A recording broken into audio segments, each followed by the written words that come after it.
जब हम बात करते हैं तो डायरेक्टली किडनी की तकलीफ भले ही बहुत कम लोगों को होती है, परंतु जब भी लोगों सबको जीर्ण रोग होते हैं, चाहे वो डायबिटीज़ हो, चाहे हाइपरटेंशन हो, मतलब हाई बीपी हो, चाहे और भी कोई तकलीफ़ें हो, तो उसमें भी कई बार वो बीमारी जो मुख्य बीमारी है, उसके साथ-साथ उसके पीछे-पीछे चली आती है किडनी की बीमारी। तो यह भी एक बहुत परेशानी वाली बात हो जाती है।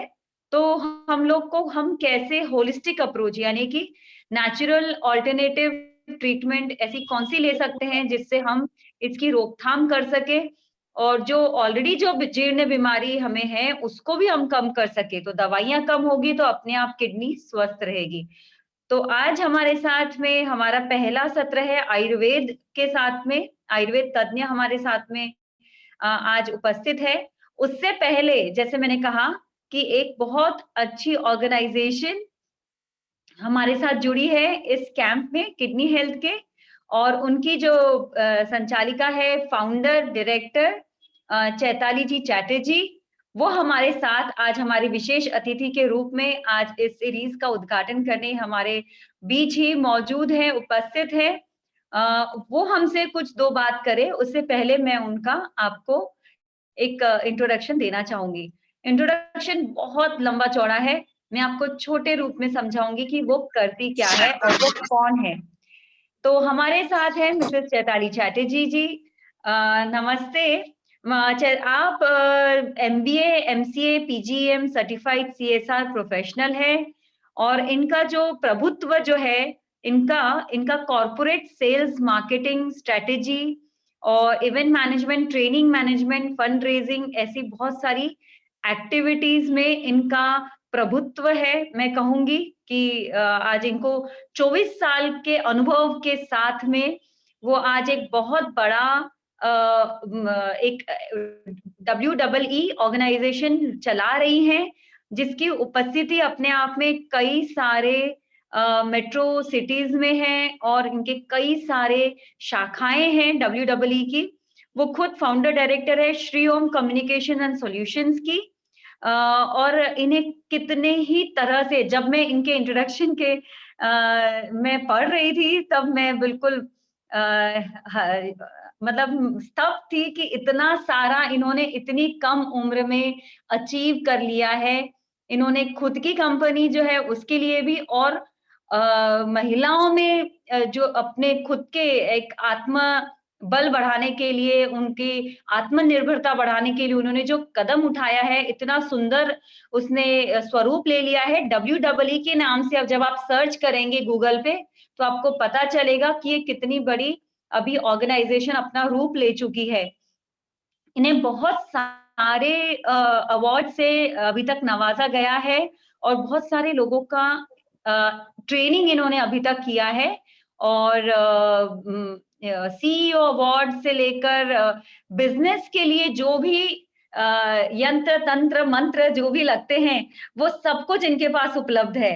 तो ऐसी महान हस्ती हालाँकि जो ज जब से मेरा इनसे संपर्क रहा है, उनसे बातचीत करके वो इतनी उनकी इतने सिंपल है वो पर्सनैलिटी कि हमको ऐसा लगेगा नहीं कि उनके ताज में इतने सारे उनके मुकुट में इतने सारे मणि जड़े हुए हैं।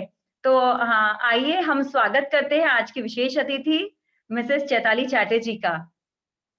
चैताली मैम नमस्ते, आपका स्वागत है। नमस्ते। आप विभुजनों के साथ में थोड़ी बात करेगी तो सबको बहुत अच्छा लगेगा। नमस्ते डॉक्टर रानी। सबसे पहले तो मैं आपको कांग्रेट्स करना चाहूंगी बिकॉज आप सबसे मतलब आपका जो मैं हिंदी भाषा सुन रही हूँ इतना प्योर हिंदी, मतलब मुझे माफ करो मैं इतना अच्छा हिंदी नहीं बोल सकती हूँ, मैं ट्राई जरूर करूंगी। लेकिन मतलब मैं एकदम आश्चर्यचकित हो गई हूँ आपका इतना अच्छा हिंदी सुनकर।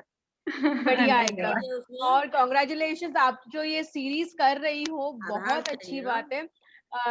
आप अभी मैंने थोड़ी देर पहले उनसे सुना है अभी कि कोई है जिनका किडनी का प्रॉब्लम था या हाँ, हाँ। सम प्रॉब्लम से कुछ फीडबैक्स मिले हैं, डायबिटीज जी। का, अस्थमा का जो कुछ फीडबैक मिला है। तो आप ये जो कर रही हो ये बहुत अच्छा इनिशिएटिव है, और मैं यही कहूंगी कि हमारी जो संस्था है, हम चाहेंगे इसको और आगे, आपके इस इनिशिएटिव को हम साथ में और इसको और आगे लेके जाएंगे। हम आपके लिए पूरा प्रमोशन हम करेंगे। थैंक यू सो तो much, thank thank you you so आज मच। बुलाने के लिए, बहुत अच्छा लगा मुझे ये सुनकर कि आपके ऑलरेडी 2 बहुत अच्छे प्रोग्राम्स हो चुके हैं। डेफिनेटली मैंने आपका कल भी मैंने काफ़ी, आज सुबह मैंने काफ़ी प्रमोशंस किए हैं, और मैं ज़रूर आपके साथ ये हर इवेंट में मैं आपको कहीं मतलब प्रमोट ज़रूर करूँगी। बहुत अच्छा लगा मुझे। Thank you thank you so invite करने मच के लिए। चैताली जी, थैंक यू सो मच। सभी विभूजन बिल्कुल कृतार्थ हैं।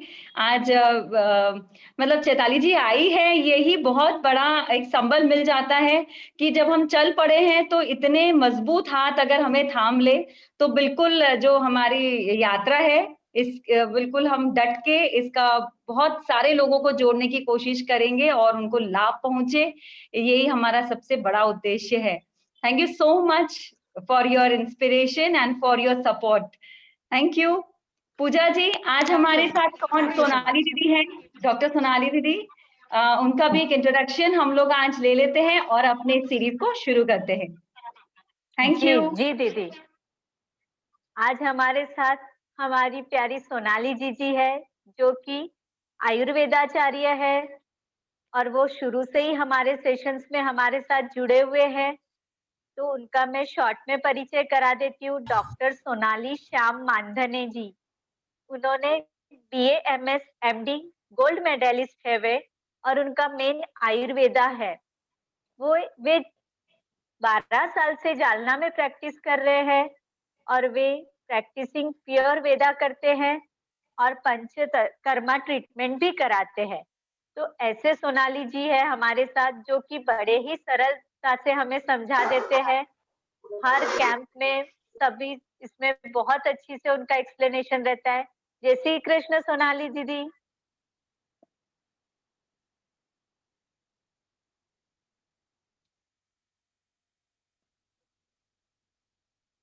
सोनाली दीदी, आवाज नहीं आ रही है। अनम्यूट कीजिए प्लीज।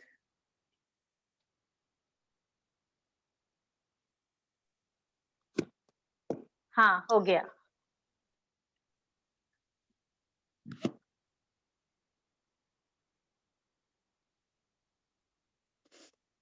जय श्री कृष्णा।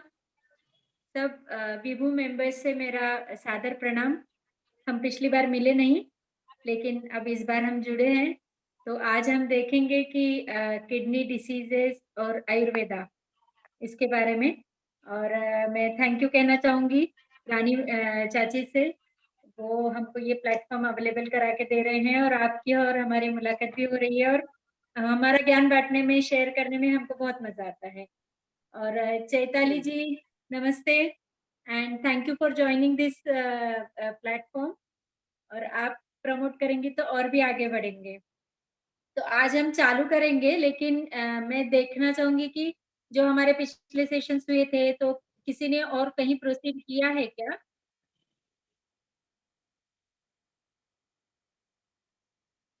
कौन है?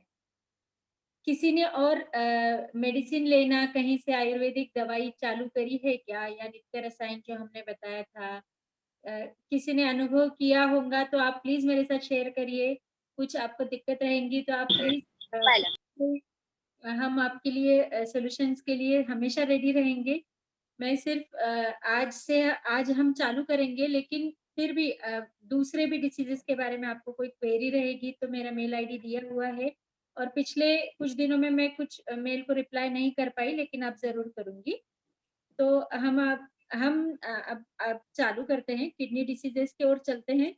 सबसे पहले मैं थोड़ा-सा आपको नॉलेज दूँगी कि कैसे हमारी किडनीज़ होती है, कैसे काम करती है, या उसमें डिसफंक्शनिंग से क्या-क्या होता है, एंड फिर हमारा आयुर्वेदा का पार्ट, जो कहाँ हम इसको प्रिवेंट कैसे करेंगे, या अगर डिसीज़ हो गया तो क्यूरेटिव ट्रीटमेंट्स क्या-क्या है, कैसे हम बहुत ज़्यादा एलोपैथी मेडिसिन्स लेने से बच सकते हैं, या कैसे हम डायलिसिस अवॉइड कर सकते हैं।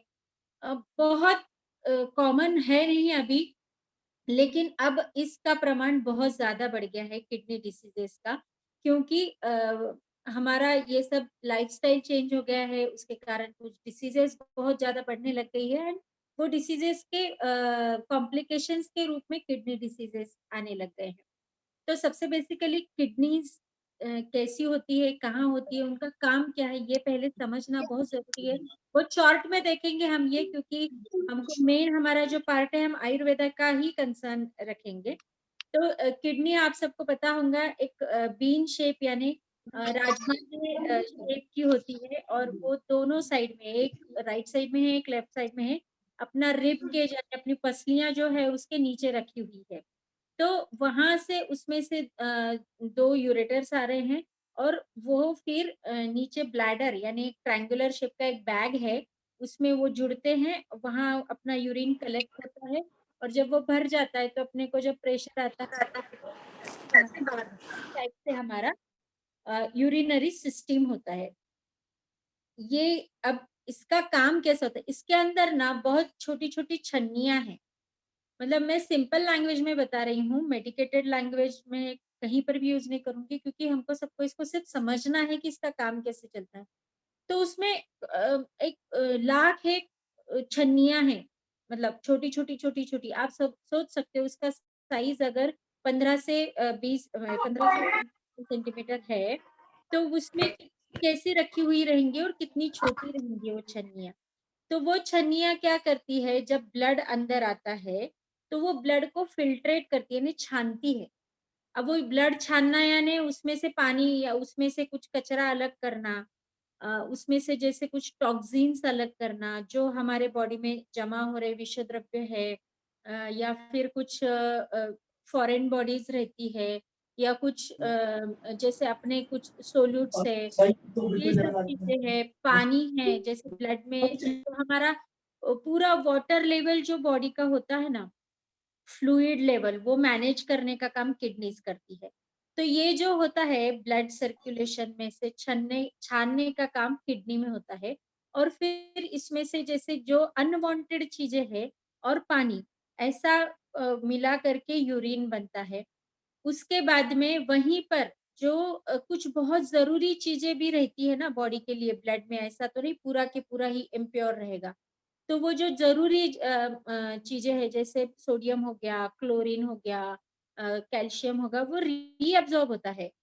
प्रोटीन का कुछ कंटेंट रीअब्जॉर्ब होता है, तो वो रीअब्जॉर्ब होके फिर से अच्छे ब्लड में जाके वो सर्कुलेशन में चला जाता है। और ये जो गंदा सब टॉक्सिन्स वॉक्सिन्स और सब पानी वानी जमा करके जो यूरिन का एक फॉर्म बनता है ना, वो यूरेटर से नीचे आके आपके ब्लैडर में यानी आपके थैली में जमा हो जाता है, और वो फिर बाहर निकल जाता है। इस तरह से हमारी किडनीज काम करती है। ये सिर्फ एक फिल्ट्रेशन का काम हो गया। दूसरा काम ये करता है, वो कुछ हार्मोन्स बनाते हैं, या कुछ और हार्मोन का काम करने में हेल्प करती है। ये बहुत डिटेल है, जो भी अभी जैसे ये इन हार्मोन्स का रिलेशन अपने हाइपरटेंशन डिसीज से है, या फिर विटामिन डी का एक्टिवेशन का काम करती है। विटामिन डी जब बॉडी में आता है तो उसको एक्टिवेट करने का काम किडनी करती है। या कुछ रेड ब्लड सेल्स जो खून की रक्त पेशियां है, वो बनाने के लिए मटेरियल बोन मैरो की तरफ भेजती है, जिससे फिर वो अ, अपने रेड ब्लड सेल्स बनता है। इस तरह के भी काम किडनी के होते हैं।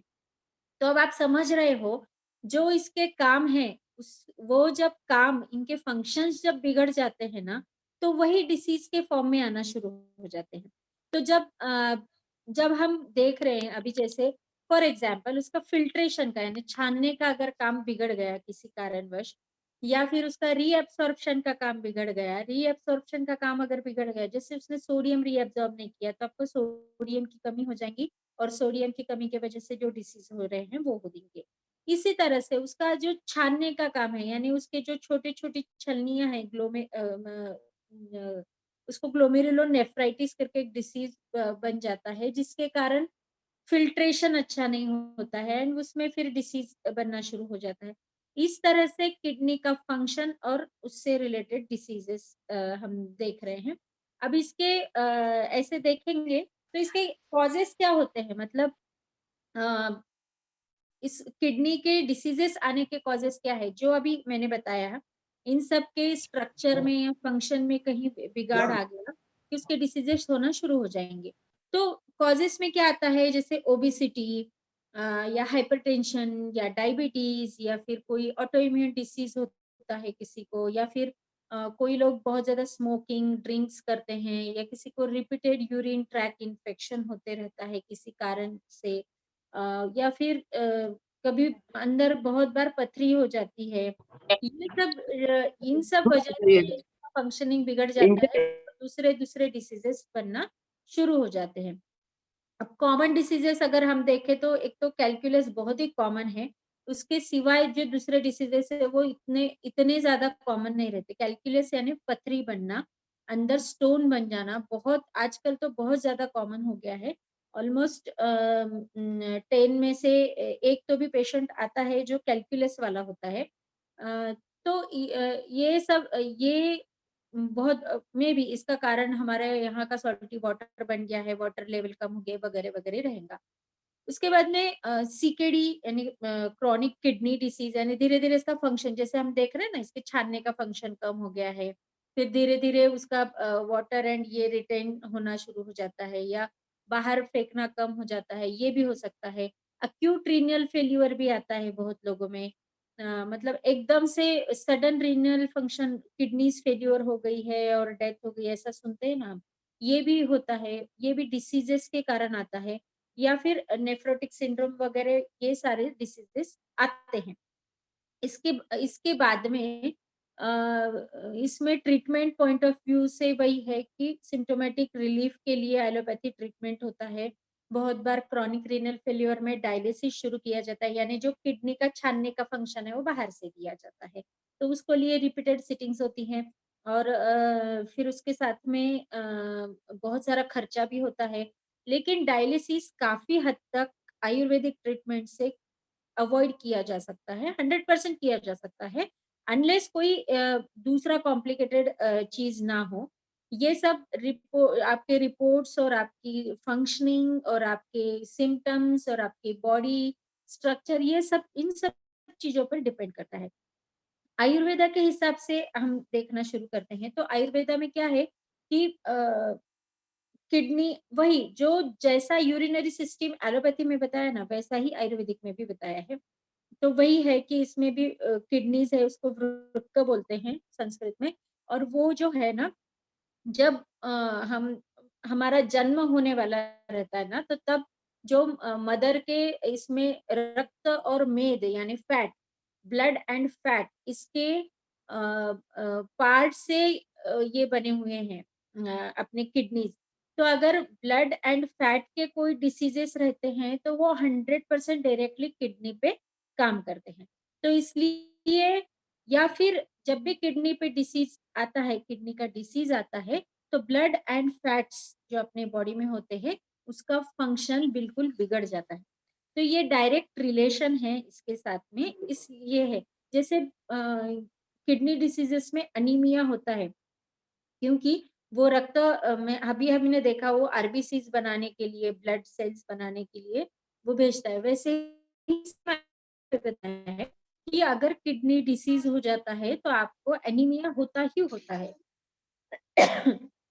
अभी मूत्रवाह स्त्रोतस यानी किडनी यूरिनरी सिस्टम, ये आयुर्वेदा में जो बताया है उसका हम जो दुष्टि के कारण, यानी फिजियोलॉजी अलग है आयुर्वेदा की, तो उसकी पैथोलॉजी भी अलग रहेंगी। तो अब हम प्योरली आयुर्वेदा के हिसाब से कारण, उसके लक्षण एंड उसके ट्रीटमेंट ऐसे देखेंगे। तो इसको हम एलोपैथी जो हमारे अभी डिसीजेस है उससे कोरिलेट करके ही हम ट्रीटमेंट करते हैं। तो दुष्टि कारण यानी जो उसमें बिगाड़ आ रहा है उसके कारणों में आयुर्वेदा में सबसे सिंपल तरीका है, एक तो आपके खाने से होगा, या आपके बर्ताव से होगा यानी बिहार से होगा, या आपके आचार यानी आपका जो एक मानसिक स्टेटस होगा। ये 3 कारण ही सारे डिसीजेस में दिए। सिर्फ इसमें इसके अंदर के, जैसे अभी इसमें हम बोलेंगे कि एक बिहार में इन्होंने एक स्पेशल कारण आयुर्वेदा का है, वेग धारण। वेग यानी जो अर्जेंसी अपने को हर चीज की रहती है, लाइक हम छींकते हैं, या हमको नींद आती है, या हम यॉर्निंग करते जम्भाई देते हैं, या हम हमको भूख लगी है या प्यास लगी है या बहुत नींद आ रही है या मोशन को जाना है या यूरिन को जाना है या उल्टी आ रही है, जो भी इमरजेंसी में बॉडी के रिफ्लेक्सेस है ना, उसको वेग बोला है। और इनको धारण नहीं करना है, यानी इसको रोक कर नहीं रखना है। इसको जब भी कुछ आए आपको अर्ज, तो आपने तुरंत उसको बाहर निकाल देना है। अगर वो आप निकालोगे नहीं तो वो जब अंदर रहेगा उससे कुछ ना कुछ आपको डिसीज होने वाले हैं। वैसा ही मूत्र वेग धारण, यानी आप जो यूरिन का वेग धारण बहुत बार बहुत लोग ऑफिस में रहते हैं, कहीं और मीटिंग्स में रहते हैं, अपना कहीं भी वाईफाई कोई क्या अपना एरिया रहता है, फीमेल्स जा नहीं पाती है शर्म के कारण या कुछ भी और रीजन हो सकता है, तो उनका जो ये जो वेग धारण होता है, ये सबसे जड़ है मूत्रवह स्रोतस की दुष्टि का कारण, और उससे होने वाली ये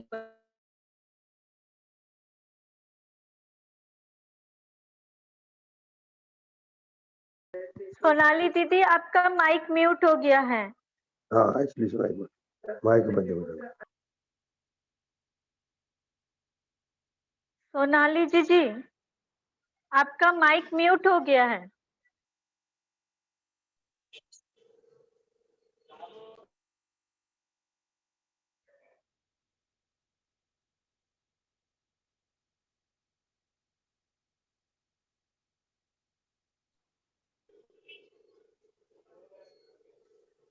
हेलो, शायद कुछ टेक्निकल इशू है, अभी वो फिर से लॉगिन कर लेंगे हमारे साथ, वे ट्राई कर रहे हैं। हेलो, हाँ हेलो। हाँ, अब आ गए सोनाली जी।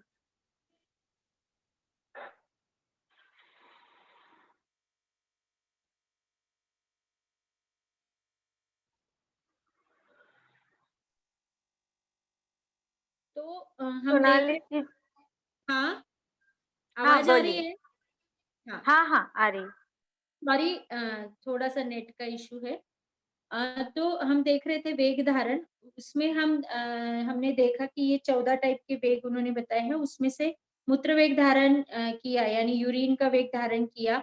इसके साथ में ही हमने मोशंस आ रहे हैं हमको, या जैसा ये मोशन या यूरिन का वेग हमने धारण किया, तो हमको उसके कारण भी बहुत सारे डिसीजेस हो सकते हैं। अब इसमें क्या होता है कि इसमें अपनी पोटरियां भी दुखने लग जाती है। बहुत अलग अलग डिसीजेस इसमें बताए हैं कि इसका क्या क्या रीजंस हो सकते हैं, मतलब क्या क्या डिसीजेस हो सकते हैं या क्या क्या सिम्टम्स आ सकते हैं। तो इसमें बहुत सारे अलग अलग चीजें बताई है। बहुत बहुत बड़े पैमाने पर उन्होंने हार्ट डिसीज भी बताया है, नेत्र रोग भी बताया है, पेट दर्द भी बताया है, स्वेलिंग आ जाना भी, जैसा रिटेंशन हो जाता है, ये सारी चीजें बताई है। तो ये हमको अवॉइड करना चाहिए, ऐसा उनका कहना है। तो ये प्रिवेंटिव में ही आ गया है कि हमने उसको अवॉइड करना चाहिए। उसके बाद में ना उन्होंने बहुत ज्यादा जो टू व्हीलर पे ट्रैवलिंग करता है, मतलब जैसा अभी हम लोग बहुत लोग ऑफिस में जाते हैं आते हैं, या किसी का बहुत ज्यादा घूमने का ये रहता है, या जॉब रहता है, या बहुत लॉन्ग लॉन्ग डिस्टेंसेस है, बहुत लोग 40 किलोमीटर जाना 40 किलोमीटर आना, इस टाइप से इन लोगों को भी ये तकलीफें जल्दी शुरू हो सकती है। उसके बाद में जो मद्यपान यानी जो ड्रिंक्स ज्यादा लेते हैं उनके इसमें आ सकता है। गर्म जगह पर जिनका काम है, जैसे अभी एग्जैक्टली नहीं बोल सकेंगे, लेकिन अगर उष्णता के आसपास या फिर बहुत ये जो हम मोबाइल्स पे या स्क्रीन्स पे काम कर रहे हैं, ये भी एक टाइप का उष्णता, यानी एनर्जी जहाँ ज्यादा होती है वहां हम काम कर रहे हैं, तो उससे भी ये रिलेट कर सकते हैं। या फिर जैसे जो लोग प्रेस करते हैं, गर्मी का काम करते हैं, या जो खाना ज्यादा बनाते हैं, उन लोगों को ये ज्यादा प्रमाण दिखता है। जिनको पसीना ज्यादा आता है, जो लोग बहुत ज्यादा जिम करते हैं ना, एक्सेसिव एक्सरसाइजेस करते हैं, उनको पसीना ज्यादा आता है, उनके इसमें भी किडनी फंक्शंस बिगड़ जाते हैं। उसके बाद में बहुत गर्मी से हम आ रहे हैं पसीने से और एकदम से चिल्ड पानी पी रहे हैं और बहुत बड़ा एसी करके बैठ जा रहे हैं, तो इसमें बॉडी का टेम्परेचर चेंज हो जाता है और फ्लूइड मैनेज करने को किडनी को तकलीफ हो जाती है और उससे भी डिसीजेस शुरू हो जाते हैं। तीक्ष्ण औषध का सेवन ये एक स्पेशल कॉज बताया है। अभी जैसे हमने देखा कि कोरोना में बहुत लोगों ने बहुत सारे काढ़े लिए, मतलब ऐसा काढ़ा लेना बुरी बात नहीं है, मैं नहीं बोलूंगी, लेकिन जितने भी काढ़े के कंटेंट्स थे ना वो सब आयुष ने दिए थे, लेकिन that was not for the same, मतलब हर लोगों के लिए सेम नहीं था, बट वो उसमें इंक्लूड किया हुआ नहीं था। और जैसे अप्रैल मई इस टेम्परेचर में इतने, और लोगों ने एक बार लेने के बजाय बहुत लोगों ने 2-2 3-3 बार ऐसा लिया और उससे बहुत लोगों को यूरिन यूटीआई होने लग गया या बर्निंग मैक्चुरेशन, यानी सारे अगर हमने इन्वेस्टिगेशन कराए तो किसी में भी कहीं पर भी अ, तकलीफ नहीं थी, रिपोर्ट सारे नॉर्मल थे, लेकिन उनके बर्निंग मैक्चुरेशन ही कम नहीं हो पा रही थी। तो ये सारे अगर देखते हैं हम, तो ये किडनी डिसीजेस का कारण ऐसा बनता है। इसमें हम अगर एलोपैथी ड्रग से कोरिलेट करें तो बहुत लोगों को पेन किलर्स खाने की आदत होती है, तो उसके कारण भी किडनी डिसीजेस होते हैं।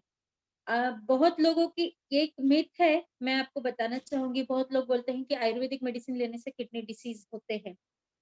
कई हद तक ये एक आध बार हो भी सकता है, क्योंकि आयुर्वेदा में जो 2 ब्रांचेस है, एक प्योरली हर्बल यानी पूरी तरह से प्लांट मेडिसिन दिया जाता है और एक इसमें हर्बो मिनरल यानी मिनरल चीजें आती है, उसमें हर मेटेलिक प्रिपरेशंस रहते हैं, मर्क्यूरी रहता है।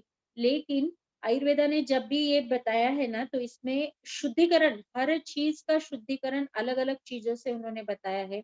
अगर वो दवाई उतने इस पे खरी उतरी है, उतना टाइप का शुद्धिकरण करके बनाया है, तो 100% गारंटीड है कि उससे कुछ भी आपको किडनी डिसीजेस या कोई टाइप के टॉक्सिक डिसऑर्डर्स नहीं होते हैं। सिर्फ कंपनी अच्छी होनी चाहिए, प्रिपरेशन अच्छा होना चाहिए एंड शुद्धिकरण अच्छा होना चाहिए। तो ये आपके डॉक्टर से पूछ के आप ले सकते हो। बहुत बार लोग बहुत सारी चीजें खा लेते हैं, जैसे पता ही नहीं रहता है, हाँ आयुर्वेदा से कुछ होता नहीं है, बहुत लोग ऐसा भी सोचते हैं और खाते जाते हैं, तो वैसा भी नहीं रहता है। ये दवाई यानी दवाई के हिसाब से ही लेनी चाहिए। तो कुछ स्पेसिफिक टाइम के पुरता रहेगा, या कोई जैसे रसायन चीज है वो आप हमेशा खा सकते हो, या कभी भी आप आपके डॉक्टर से पूछ के ही इसको कंटिन्यू करिए। इसके बाद में बहुत सारी चाय है, मिठाई है, या बहुत ज्यादा प्रमाण में, जैसे चाय पीने से क्या होगा कि बहुत लिक्विड जाता है अंदर, और कैफीन टैनिन भी उस पे काम करता है। इन सब चीजों से किडनी डिसऑर्डर्स होना शुरू होते हैं, ये सब कारण है।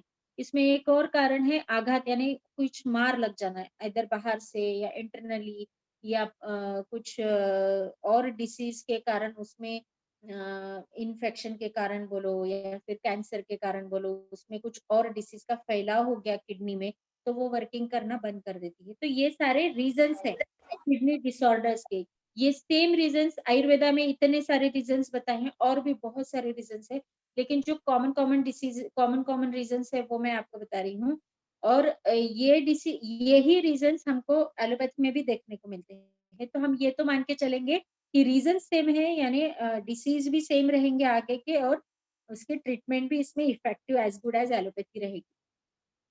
तो अभी लक्षण अगर हम देखें ना, तो आयुर्वेदा ने इसके जो डिसीजेस है ये 3 ग्रुप में बांट दिए हैं। एक तो अश्मरी यानी पथरी, यानी उसमें अभी अलग अलग, जैसे अभी इसमें ऑक्सैलिक ये रहता है, कैलकुलस रहता है, या कैल्शियम वाला रहता है, तो उस टाइप से इसमें भी टाइप्स है, वातज पित्तज कफज सान्निपतिक, ऐसा पथरी अलग अलग शेप्स कलर्स ऐसा अलग अलग रहते हैं, और उसके अकॉर्डिंग उसकी ट्रीटमेंट होती है।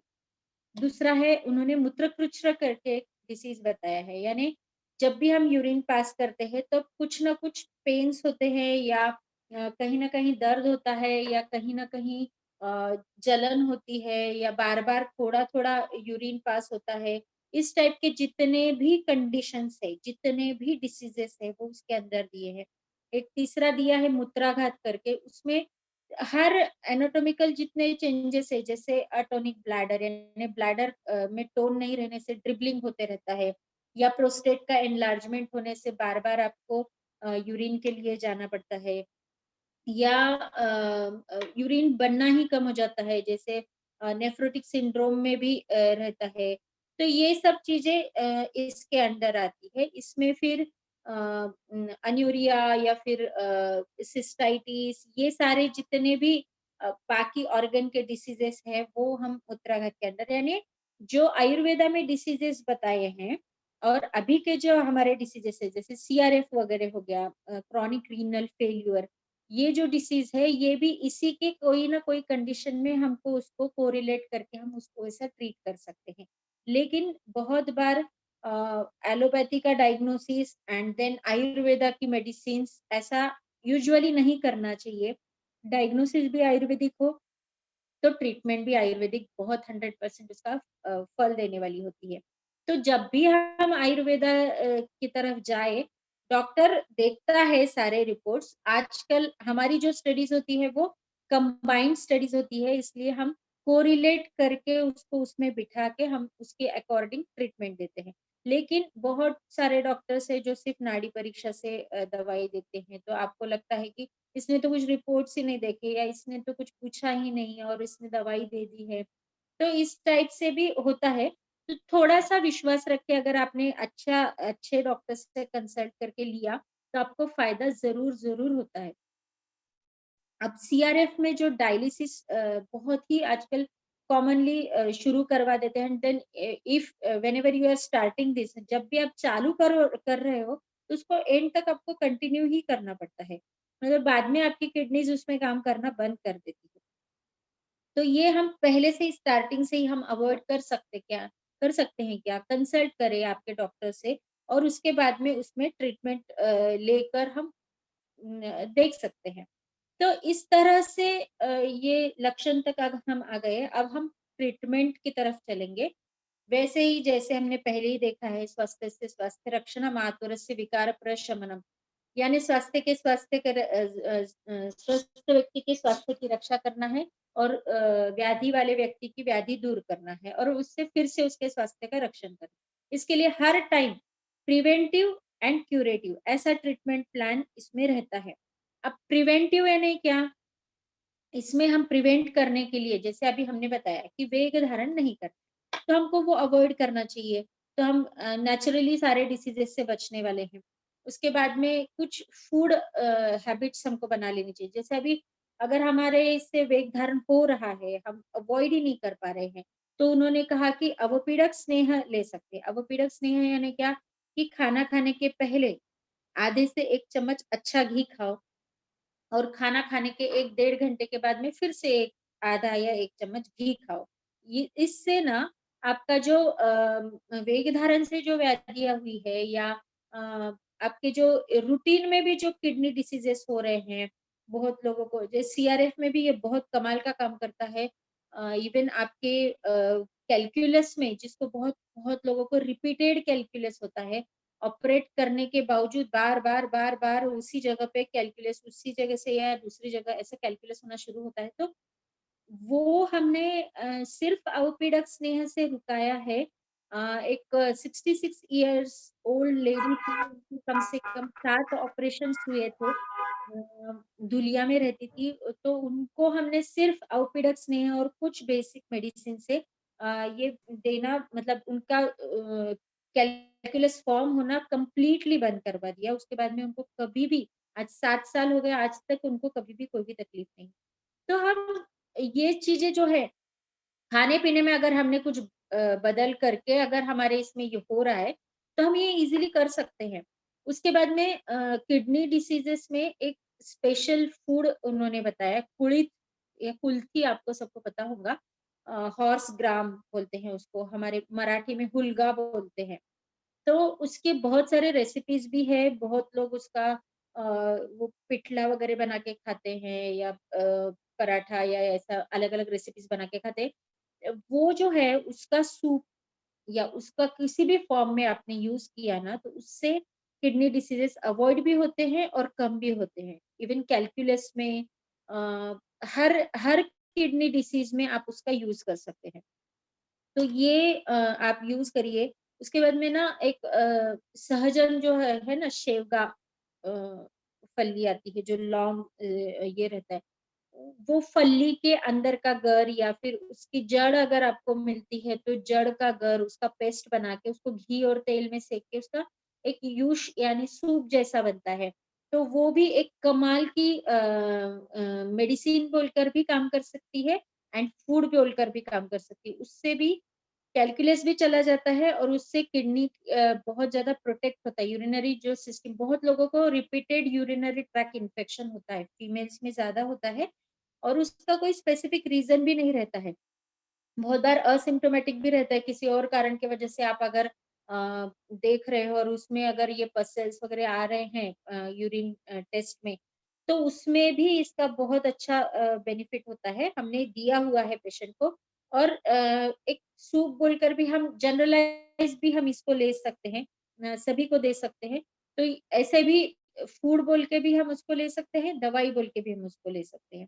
ये 2-3 चीज़ें अगर हम फूड में चेंज करें, उसके बाद में हम थोड़ा ठंडा एनवायरनमेंट में बैठे, जैसे अभी हमने देखा कि गर्म चीज़ में बैठने से गर्म एनवायरनमेंट में काम करने से किडनी के डिसीज़ होते हैं।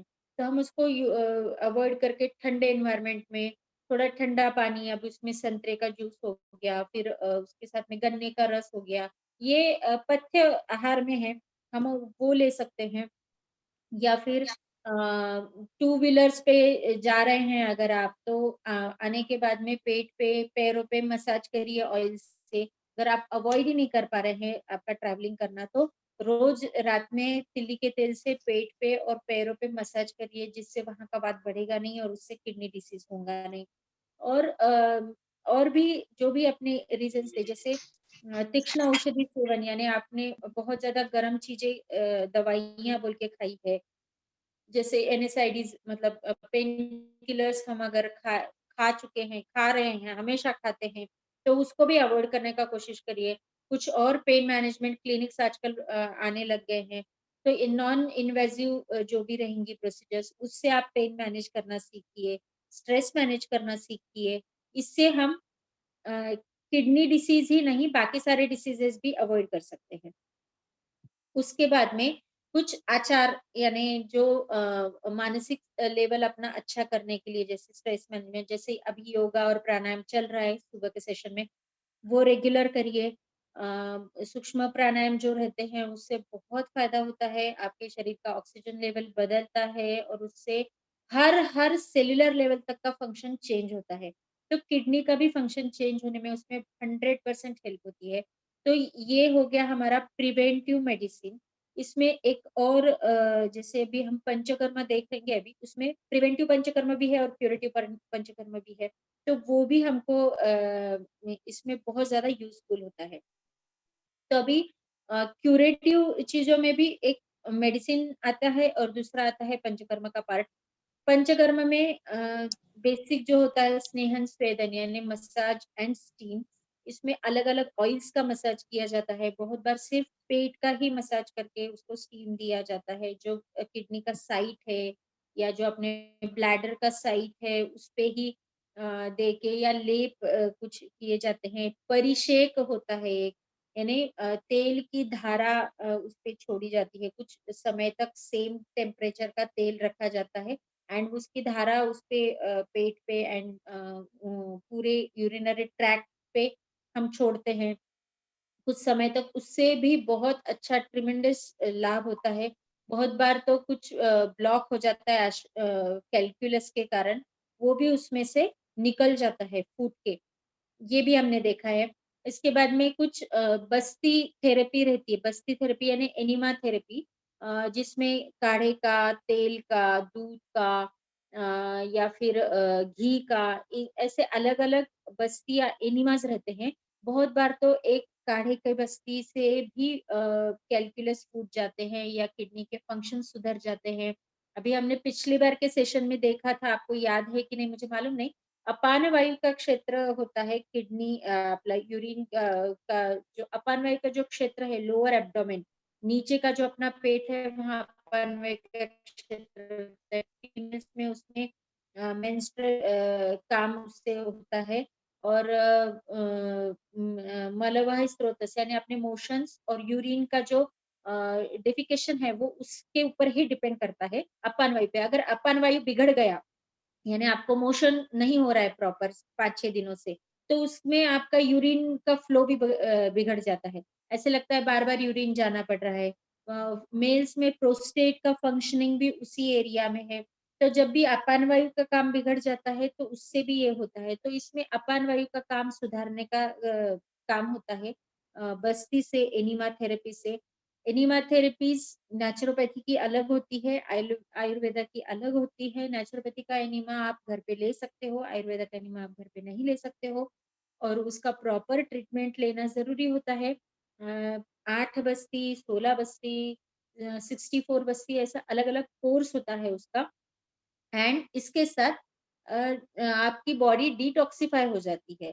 मतलब ये सारी चीजें तो उसका बेनिफिट है ही, उसके साथ में पूरे बॉडी में जहां भी बात के आपके डिसीजेस होंगे, right from head to toe, तो वो भी निकल जाते हैं। बहुत बार हमने देखा ये ठीक करते करते यहाँ का दर्द चला गया, वहां की सूजन चली गई, ये सब बेनिफिट्स हमको मिलते हैं। तो स्पेसिफिकली किडनी के डिसीज में पुनर्नवादी कषाय करके आता है, उसका हम निरूह करते हैं। और फिर सहजरादि तेल है, शुद्ध वाला तेल है, नारायण तेल है, ये तेल हम तेल का बस्ती करते हैं। इसमें आयुर्वेदा में एक स्पेशल ट्रीटमेंट दिया है सिर्फ kidney disorders and bladder disorders, इसके लिए इसमें उत्तर बस्ती करके एक ट्रीटमेंट होता है। उत्तर बस्ती यानी आपकी यूरेथ्रा से ट्यूब पास कर कर अंदर ब्लैडर में कुछ मेडिसिन छोड़ी जाती है। अब वो तेल के फॉर्म में हो सकती है, या घी के फॉर्म में हो सकती है, या कुछ अलग जैसे एक्सट्रैक्ट के फॉर्म में हो सकता है। तो उसको प्रॉपर ये बहुत ही हाइजीनिक इसमें करना पड़ता है, बहुत ही स्टराइल प्रोसीजर करनी पड़ती है, नहीं तो उसमें इन्फेक्शन के चांसेस बढ़ जाते हैं। तो बहुत ही अच्छे सेटअप से आप करवा सकते हो। इसमें जैसे अटोनिक ब्लैडर है, जैसे जिसमें बहुत ज्यादा, बहुत लोगों को बार बार थोड़ा थोड़ा थोड़ा थोड़ा यूरिन पास होता है, तो वो पेशेंट में इसमें बेनिफिट होता है। बहुत बार यूरेथ्रा का स्ट्रक्चर हो जाता है, यानी अंदर यूरेथ्रा में जगह छोटी हो जाने के कारण यूरिन पास नहीं होता है, तो उसमें भी ये बहुत अच्छा काम करता है। प्रोस्टेट में भी उत्तर बस्ती बहुत अच्छा काम करता है। फीमेल्स में भी जैसे बहुत सारी कंडीशन है, अभी अटोनिक ब्लैडर वगैरह देखा हमने, रिपीटेड यूटीआई होता होगा, तो उसमें भी हम ये सब कर सकते हैं। तो ये लेकिन रिकमेंडेड बाय डॉक्टर्स रहा तो ही पॉसिबल होता है। आप जाओगे और मुझे उत्तर बस्ती करवानी है ऐसा बोलने से नहीं होता है। तो डॉक्टर ने रिकमेंड करना चाहिए, डॉक्टर के पास पूरा स्टेराइल मेजर्स होना चाहिए, तभी हो सकता है। लेकिन बहुत ही स्पेशलाइज ट्रीटमेंट है ये कोई और इसमें है नहीं, मतलब किसी भी पैथी में इसका यूज अभी तक आया नहीं, जबकि Ayurveda is very old therapy और शास्त्र है बहुत ही पुराना, मतलब एकदम पुराना, यानी इसी से हमारा वैदिक शास्त्र की शुरुआत हुई है ऐसा हम मान सकते हैं। तो इसमें उत्तर बस्ती जो होती है ये मूत्रवाह संस्थान के लिए भी होती है, फीमेल्स में होती है वो इसके लिए भी होती है, अपना रिप्रोडक्टिव सिस्टम के लिए भी हम उसमें उत्तर बस्ती करते हैं। उसमें भी जैसे पीसीओडी है, इनफर्टिलिटी है, उसमें भी उत्तर बस्ती किया जाता है। तो उत्तर बस्ती ये स्पेशलाइज्ड ट्रीटमेंट है, और ये बहुत ही स्पेशल कंडीशंस में और डॉक्टर्स के अंडर ही करनी चाहिए, और डॉक्टर ने रिकमेंड किया तो ही करनी चाहिए। इस तरह से पंचकर्म ट्रीटमेंट है। यही जो बस्ती का कोर्स है और परिषेक और स्नेहन स्वेदन है, ये प्रिवेंटिव बोलकर भी हम कर सकते हैं। हर वर्षा ऋतु में एक बार ऐसा अगर हमने ईयरली किया तो उसमें स्नेहन स्वेदन बस्ती ऐसा कोर्स होता है 8 दिन का, तो उसमें वो प्रिवेंट करने में भी हेल्प करता है। सिर्फ किडनी डिसीजेस नहीं, बहुत सारे डिसीजेस जो जैसे इवन डायबिटीज में भी हमने देखा था। तो ये प्रिवेंटिव इसमें भी आता है एंड क्यूरेटिव इसमें भी आता है। कुछ मेडिसिन है आयुर्वेदा की, जैसे चंद्रप्रभावती है, गोक्षुरादि गुगुल है। गोक्षुरादि गुगुल एक ऐसा ड्रग है जो किडनी के हर डिसीज में दिया जा सकता है, एवरी डिसीज, चाहे कैलकुलस हो, चाहे एक्यूट रीनल फेल्योर हो, चाहे CRF हो, हर डिसीज में ये दे सकते हैं। लेकिन स्टिल ये भी डॉक्टर से रिकमेंडेड रहा तो ही लेना चाहिए।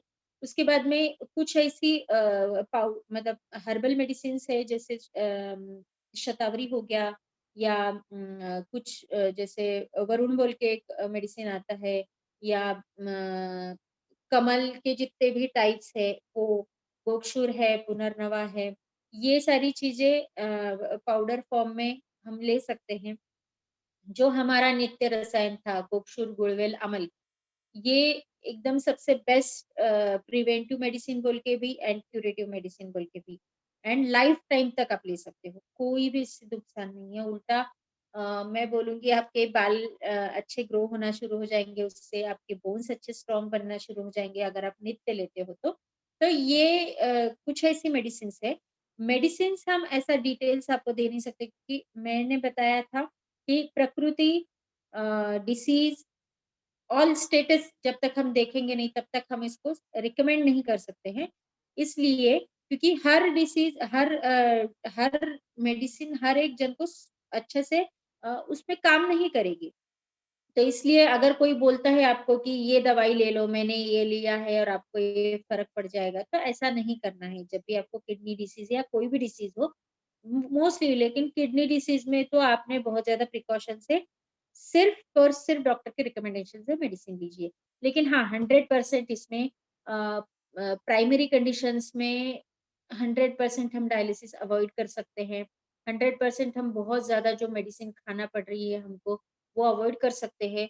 और अगर हमने देखा कि थोड़ा हमने लाइफस्टाइल भी चेंज किया, तो हमको बहुत बार मेडिसिन आयुर्वेदिक भी नहीं खाना पड़ती है। तो बेसिकली कॉज एंड लक्षण एंड ट्रीटमेंट, इसका अगर अच्छे से संगम हो तो इसको हम 100% अवॉइड कर सकते हैं। इसमें पथरी के बारे में बोलना चाहूंगी। मेरा थोड़ा ज्यादा अभ्यास है, मैंने बहुत सारे पेशेंट्स का 12 mm 16 mm तक निकालने का कोशिश करी है और निकले हैं। इवन प्रेगनेंसी में भी बहुत लोगों के ठीक हुए हैं। लेकिन वही मैं बताती हूँ कि अवपीड़क स्नेह का इसमें सबसे अच्छा, जैसे खाने के पहले और खाने के बाद में घी लेने का इसमें सबसे अच्छा फायदा होता है। गोक्षुरादि गुगुल इसमें भी दिया जाता है। कुछ पाषाण भेद जैसी दवाइयां है, और वो रिपीटेड ना हो इसके लिए भी कांचनार बोल के एक प्लांट आता है, उसकी जो बार्क रहती है, उसकी जो छाल रहती है, उसका काढ़ा हम देते हैं, उससे भी रिपीटेड नहीं होता है। तो होता है सिर्फ हर टाइम एवरी टाइम क्या होता है कि बहुत बार स्टोन जो रहता है, कैलकुलस जो रहता है, वो किडनी के ऊपर के साइड में कहीं तो रह जाता है, जो ऊपर के कैलिक्स में बोलो या अंदर के एकदम पार्ट में बोलो, तो वो आपको नुकसान नहीं करेगा अनलेस वो बड़ा हो गया है और उसने कहीं तो रास्ता अड़ा दिया है। उसको सिर्फ हमको निकालने की कोशिश करने के लिए वाटर इनटेक अच्छे से और ये कुछ मेडिसिन खाए तो निकल जाता है। लेकिन अगर रास्ते में कहीं फंसा हुआ है तो उसको ब्रेक करके निकालना जरूरी होता है। और तब हमको कभी तो इमरजेंसी में, अगर उसकी साइज छोटी है, वो फंस गया है कहीं, तो फिर हमको जैसे अभी एलोपैथी में हाइड्रोथेरेपीज होती है, वो बहुत ज्यादा सलाइन लगा देते हैं, मतलब IV लगा देते हैं, तो उससे फोर्स से यूरिन आ जाती है। तो वैसे ही वाटर इनटेक और कुछ आयुर्वेदिक मेडिसिन से वो भी बाहर आ जाता है। तो कैलकुलस के लिए भी आप 100% आयुर्वेदा पे विश्वास करके ले सकते हो।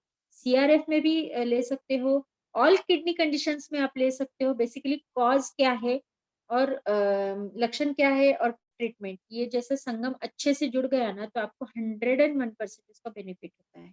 बस सिर्फ डॉक्टर पे रिलाई करिए, लीजिए, जैसा बताते हैं वैसा पथ्य संभालिए, आप 100% इसमें से आउट हो सकते हैं। मैं भी मेरा सेशन रुकाती हूँ, अगर किसी को क्वेरीज होंगे तो आप पूछ लीजिए। Thank you.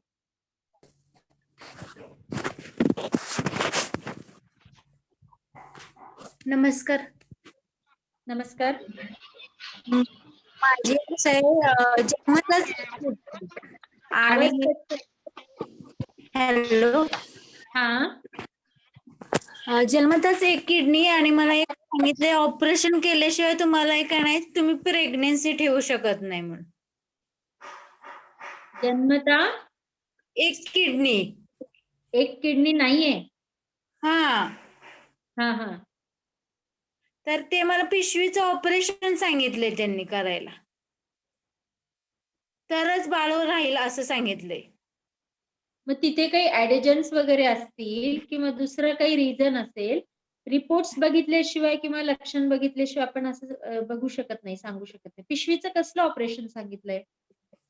म्हणजे जे एकाच साईडला लेफ्ट नाही दाखवत प्रेझेंट किडनी. किडनी हम्म. किडनी प्रेझेंट नाहीये तर त्याच्यासाठी पिशवीचं ऑपरेशन कशाला करायचंय? ते म्हटले की पिशवीची रचना वेगळी, त्यामुळे जर तुम्हाला जर बाळ राहिलं तर ते व्यवस्थित बाहेर येणार नाही पोटाची पिशवीच. हा, मग तो अॅनाटॉमिकल चेंज आहे. त्याच्यात फार आपण म्हणजे आधी सगळं बघितल्याशिवाय असं सांगू शकणार नाही मी. पण जर खूपच असं कंजेनायटल काहीतरी असेल ना, तर मग आपण त्याच्यासाठी बघूया ना. म्हणजे तुम्ही कन्सल्ट करा कोणत्या आयुर्वेदिक डॉक्टरशी, त्याच्यावर काही उपाय करू शकत असतील तर बघता येईल. ठीक आहे. तर पिशवीची रचना वगैरे वेगळी असेल किंवा दुसरा काही आतमध्ये काही प्रॉब्लेम असेल, जसं काही कुठून दुसरीकडे काहीतरी चिकटलेलं असेल किंवा काही असेल, त्यात स्पेस नसेल, तर त्याच्यामुळे सुद्धा प्रेग्नेन्सी राहू शकत नाही. तर ते खूप वेगळे वेगळे कारण असतात. तर ते कारण काय आहे ते बघायला पाहिजे. डॉक्टर साहब, अपन घी कैसे लेना है? खाली ऐसे ही चाटना है, दूध या पानी के साथ लेना है? गर्म पानी में भी डाल के ले सकते हैं या ऐसा कोरा भी खा सकते हैं. माझे पायाला एक-एक सूज येते. पाय सुजतात पाय. बरं, ठीक आहे. तुम्ही मला रिपोर्ट्स पाठवून द्या, मेल करा. मी एकदा बघते काय काय आहे. एका पेपरवर सगळे लक्षणं पण लिहा तुमची. ठीक आहे, ठीक आहे. हेलो हाँ डॉक्टर, ये एंजियोग्राफी टेस्ट जब होता है उसमें कुछ एक डाई देते हैं जिससे कि हार्ट का पूरा वो पता चलता है. क्या वो डाई किडनी के लिए बहुत ही हानिकारक है? मुझे बोला गया है, बट मैं गूगल में सर्च कर रही थी, वो डाई हानिकारक है दिख रहा था. जस्ट आपका व्यूज लेना था. वो अभी ये सारे जो है ये फॉरेन बॉडीज बोल के ही बॉडी में जाते हैं और किडनी के थ्रू ही उसका फिल्ट्रेशन होता है, तो उसका इफेक्ट कुछ ना कुछ तो होने ही वाला है. लेकिन आपको बहुत ही इमरजेंसी है तो आपको उसमें उसका लेना ही पड़ेगा ना. ऐसा है तो उसके लिए बाद में वो कुछ मेडिसिन देते हैं जिससे वो नलीफाई हो जाता है. अनलेस आपका किडनी का पहले से ही कोई डिसीज है, कोई ऐसी कंडीशन है जिसमें किडनी आपकी थोड़ी फंक्शन कम कर रही है, तो उसमें आपको ज्यादा नुकसान कर सकता है. बाकी सब नॉर्मल है तो इतना कुछ फर्क नहीं पड़ता है. पर सपोज मेरे पास 2 टेस्ट का ऑप्शन है तो मुझे इसको थोड़ा अवॉइड करनी चाहिए ना? हाँ, somehow बिल्कुल. somehow this will get मतलब वो कहीं ना कहीं इम्पैक्ट तो करेगा, किडनी की फिल्ट्रेशन थोड़ी तो इफेक्ट करेगी. हाँ करेगी, लेकिन वो बॉडी रिकवर कर लेगी अगर बाकी कुछ नहीं है तो. ओह अच्छा अच्छा अच्छा, हाँ ठीक है मैम, ठीक है. हेलो. हाँ हेलो. हाँ बोलिए. हाँ नमस्ते मैम. आपने वो सहजन की फली का प्रिकॉशनरी सूप बनाया था. हाँ सहजन ड्रमस्टिक्स. ड्रमस्टिक्स. आवाज आ रही? हाँ, तो वो जड़ बोला क्या आपने? वो समझा नहीं थोड़ा. जड़ भी और फली भी. जड़ बोला क्या वो? हेलो, मेरी आवाज आ रही हाँ, है? फली तो अपन सब्जी के तौर में खाते हैं ना. हाँ, आ रही है. हाँ, फली को बॉईल करके अंदर का गर निकाल लो और आपको जड़ अगर उसकी मिलती है कहीं आयुर्वेदिक मेडिसिन के स्टोर पे, आपके यहाँ झाड़ होगा तो उसका भी आप ले सकते हो. दोनों चीज एज गुड एज सेम काम करती है. तो उसका वो गर निकाल के, आपको बॉईल करने के बाद गर निकाल के उसको थोड़ा सा घी या तेल में भूंज के फिर उसमें पानी डाल के, जैसा अपन सूप बनाते हैं ना वैसा सूप बना के उसमें थोड़ा सा दही का पानी और नमक मिला के लेना है. ना वो किसी भी फॉर्म में सहजन की फली ली तो चलेगा ना? किसी भी फॉर्म में लेंगे तो वो वैसा काम नहीं करेगा. वैसे तो आप जनरलाइज खाओ तो वो अच्छा ही है, लेकिन इस टाइप से अगर उसका लेते हो बाहर जाके बात तो करो। किडनी पे काम करता ओके, थैंक यू। है। हाँ, मैडम कितने लीटर पानी पीना चाहिए रोज? आपको कुछ डिसीज है किडनी का? नहीं। हाँ, तो जनरली हमारी बॉडी डिमांड करती है पानी। जैसे मौसम बदलता है, जैसे अंदर की कंडीशन बदलती है, डिमांड जब करती है तभी पानी पियो। मैक्सिमम 3 and 3.5 लीटर के ऊपर जरूरत नहीं है। गर्मी में भी हम लोग बहुत ऐसा हम लोग अच्छा खासा एसी कूलर्स में ही बैठते हैं, तो ऐसा कुछ बहुत ज्यादा हमारे इसमें से वाटर लॉस हो रहा है ऐसा नहीं होता है। कुछ कंडीशंस में किसी किसी को लगता है जिसमें बहुत ज्यादा स्वेटिंग है उसको पानी ज्यादा लगता है, लेकिन एक 3-3.5 लीटर पानी बहुत हो गया। और पानी के साथ हम बाकी भी जो लिक्विड चीजें खा रहे हैं वो भी उसी में इंक्लूडेड रहता है। हम पानी ही इतना पीते हैं, फिर दाल, फिर चाय, दूध और सब चीजें, जूसेस वगैरह, तो बहुत ज्यादा वाटर इनटेक हो जाता है। तो वो कंबाइनली 4 लीटर से ज्यादा नहीं होना चाहिए। अच्छा, हम्म। क्योंकि काफी लोग बोलते हैं ना पानी ज्यादा पियो तो किडनी को फंक्शन ज्यादा करना पड़ता है तो किडनी फेल होती है, ऐसे बोलते हैं ना। पानी ज्यादा पीने की ऐसे जरूरत नहीं है। कुछ ही लोगों में पानी ज्यादा पीने की जरूरत है जो बहुत एक्सरसाइज करते हैं या जिनको कुछ प्रकृति, उनकी उष्ण प्रकृति रहती है या बहुत गर्म एनवायरनमेंट में रहते हैं, उनको जरूरत होती है, तो उनकी बॉडी डिमांड करती है। आपकी बॉडी जितना डिमांड कर रही है आप उतना ही खाओ पियो बस। मैडम, मेरी सोनोग्राफी में आया है कि मैं टॉयलेट होके आती हूँ तो थोड़ी टॉयलेट अंदर रह जाती है, बाथरूम रह जाती है, तो उसके लिए क्या करना है? उसके लिए आप गोक्षुरादि गुड़ बोल के टैबलेट है, वो 2-2 गोली ले लीजिए। वसुधरा? क्या आपने गोली का नाम क्या बोला? गोक्षुरादि गुड़ बोल के एक टैबलेट आती है। अच्छा। हाँ, वो 2-2 गोली, और वरुण आदि कषाय बोल के एक लिक्विड आता है। अच्छा, थैंक यू वो मैडम। 3-3 चम्मच ऐसा एक 15 दिन के लिए ले लीजिए। Hello hello. हाँ हाँ शोभा, हाँ बोलिए। में नमस्कार। हाँ ये मुझे ना बहुत गला सूखता है बिल्कुल। अच्छा, इतना गला सूखता है और रात में भी ऐसा होता है, पूरे सूखे हो जाते हैं और अपनी टंग जो रहती है वो भी कभी कभी टेढ़ी हो जाती है। अच्छा, ये किस मुंह लिए में पानी रहता है, सलाइवा रहता है मुंह में? नहीं रहता है। मुंह में भी नहीं रहता है? नहीं। मतलब हर टाइम ड्राई रहता है क्या? नहीं, हर टाइम नहीं है, ऐसे दिन में थोड़ा सा हो जाता है, गला भी सूख जाता है, एकदम ड्राइनेस होता है और रात में ज्यादा होता है। तो ये कब से है आपको? ये अभी हुआ है, 1-1.5 महीने से। उसके पहले कुछ हुआ था? नहीं, कुछ भी नहीं। अच्छा, और कोई डिसीज है आपको? डायबिटीज वो भी नॉर्मल है। अच्छा, आप ना एक काम करिए, जो अपना नींबू का अचार होता है ना, हाँ, उसकी जो फाक होती है ना, हाँ, वो धो लीजिए। ऐसी हाँ। थोड़ी सी फाक अलग से निकाल के धो के उसका पेस्ट बना के रखिए। अच्छा। और उसमें थोड़ी सी हल्दी मिलाना है, जैसे हाँ। 1-2 चम्मच पेस्ट में 1 पाव चम्मच हल्दी मिला के उसकी ऐसी गोलियां बना लीजिए और अच्छा। वो मुंह में रख के चूसिए उससे। ओके। तो हाँ, उससे उसमें फर्क आ जाए। ये किस वजह से होता है मगर? म्यूकोस, अंदर का जो म्यूकस ग्लैंड्स है उसका अगर काम कम हो गया है, तो आपको अगर इससे फर्क नहीं पड़ा तो थोड़ा सोनोग्राफी वगैरह करके देखना पड़ेगा। अगर इधर के सलाइवरी ग्लैंड्स में वगैरह कहीं स्टोन वगैरह है तो उससे भी होता है वो। तो अच्छा। वो रीजन क्या है वो देखना जरूरी है। पहले आप ये करके देखिए मेरे हिसाब से, और थोड़ा सा गार्गल करना। गार्गल कैसे करना? पानी और उसमें 1 चम्मच तिल्ली का तेल डालना है कुनकुने पानी में। अच्छा। और वो फिर ऐसे मुंह में पकड़ के रखना, मतलब एक कुल्ला अगर हमने लिया तो जितनी देर आप होल्ड कर सकते हो उतनी देर होल्ड करके फिर थूक के फिर दूसरा कुल्ला लेना।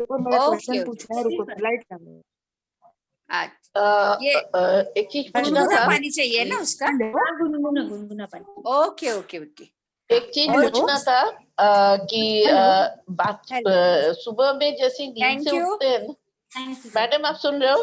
हाँ बोलिए। हाँ, सुबह में नींद से उठने में आई कैन नॉट कंट्रोल मेरा ये पेशाब कंट्रोल नहीं होता है कि मैं बाथरूम तक पहुंच नहीं पाती हूँ, इतना जोर का हो जाता है। तो उसको कंट्रोल का कुछ है क्या? आपको डायबिटीज है क्या? नहीं, मुझे कुछ नहीं है। मेरा गला भी ऐसा ही सूखता है, वो जो मैडम का है वो होता है मुझे, इसीलिए मुझे पानी पीना पड़ता है सारा रात। जैसे जैसे मैं बाथरूम जाती हूँ आके मुझे पानी पीना पड़ता है। उसके बाद यही प्रॉब्लम होता है, सुबह में उठूं या कभी भी बीच रात में मुझे बहुत बार जाना पड़ता है बीच में। और जब भी जाऊं भी कंट्रोल करना, सारा दिन कुछ नहीं होता है, सारा दिन मुझे जाना ही नहीं पड़ता है बाथरूम, लेकिन रात को ही होता है। अच्छा, और ये गला सूखने का दिन में भी रहता है कि सिर्फ रात में रहता है? गला सूखने का रात में ज्यादा रहता है। दिन में अगर मैं कहीं पे वॉक करने को जाऊंगी, कहीं भी चल के जा रही हूँ या कोई काम है, तभी मुझे वाटर बॉटल सामने या मैं बोल रही हूँ बहुत, तो गला सूख जाता है मेरा। अच्छा, मैं ट्रेनिंग देती हूँ ना, तो ट्रेनिंग देते देते मुझे बीच बीच में पानी पीना ही पड़ता है। अच्छा, तो आप एक काम करिए ना, रात को सोने के पहले 1 चम्मच शहद और उसमें थोड़ा सा अदरक का रस मिला के वो ऐसे चाट के सो जाइए। अच्छा, हनी और उसके साथ क्या बोल रहे हैं? अदरक का रस, जिंजर जूस। हाँ, थोड़ा सा पाव टीस्पून वो और 1 टीस्पून शहद ऐसा मिला के, तो उससे आपको फायदा होगा इसमें। मीन्स कौन सा चीज कम होगा? एक तो अर्जेंसी, जो आप टॉयलेट तक नहीं जा पा रहे हो ना, उसमें भी कंट्रोल आ जाएगा। बहुत बार ना मसल का स्ट्रेंथ कम हो जाता है ब्लैडर के, तो एक तो वहां का आपको एक्सरसाइज भी करना चाहिए। हाँ, वो मुझे बोला है किसी ने एक्सरसाइज करने को। तो वो एक्सरसाइज भी करिए जब भी आप खाली बैठते हो, और ये भी लीजिए, इससे भी फर्क पड़ जाएगा। Okay, thank you, thanks a lot. Madam, acidity का बहुत प्रॉब्लम है। अच्छा, हाँ, एसिडिटी का सेशन लेंगे हम, लेकिन एसिडिटी के कॉजेज बहुत ज्यादा अलग अलग है। मतलब अभी जैसे किसी को डाइजेशन अच्छा नहीं हुआ तो उससे भी एसिडिटी होती है, किसी का एसिड का सिक्रीशन ज्यादा होगा तो उससे भी होती है, बहुत ज्यादा गैसेस होती है तो उससे भी होती है। तो आपको एग्जैक्टली मतलब होता क्या है एसिडिटी में, वो मुझे बताइए तो मैं कुछ सजेस्ट करूँ। नहीं, जैसे मेरा कहीं पे भी दबाऊ, उंगली पे दबाऊ तो ऐसे